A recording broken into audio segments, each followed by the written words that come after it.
George Eliot. George Eliot was one of the greatest novelists of the Victorian age. She can easily be considered the precursor of the psychological novel developed during our own time. Like Meredith, she was interested in the revelation of the inner life of her characters. Her preoccupation was mainly in delving deep into the souls of her characters from an intellectual point of view. In her hands, the novel did not remain merely an instrument of entertainment, but became an effective weapon of moral regeneration and ethical redemption. The works of George Eliot are conveniently divided into three groups, corresponding to three well marked periods of her life. In the first group are to be placed her early essays and miscellaneous works. In the second group, we include Scenes of Clerical Life, Adam Bede, Mill on the Floss, and Silas Mariner. In the third group are included Romola, Felix Holt, Middlemarch, and Daniel Deronda. George Eliot did not care for plot construction on the conventional Victorian lines. In fact, the laws conditioning form of George Eliot's novels are the same laws that condition those of Henry James, Wells, Conrad, and Arnold Bennett. The novels of George Eliot realistically present the life of Midlands, Warwickshire, and Derbyshire.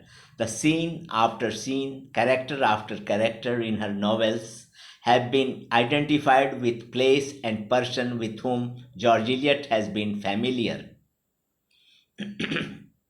In her latter novels, particularly Romola,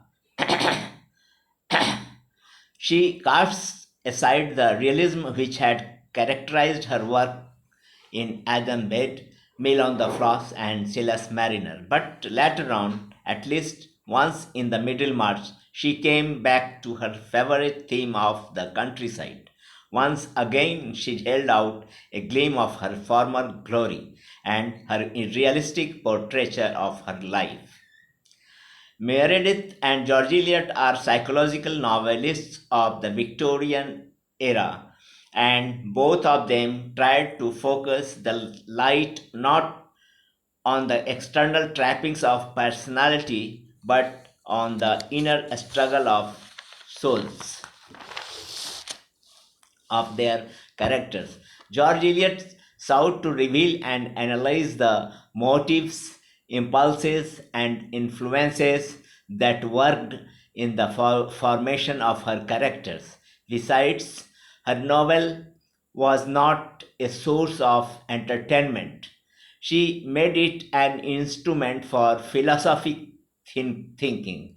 Though George Eliot was essentially a novelist of the tragic life, yet she introduced comic characters marked with flashes of humor. The humor in her novels rises principally through her rustic characters like Mrs. Palliser. Her humor became ironical and satirical in character. In George Eliot, the novel took its modern form. Every story derives its unity from its plot.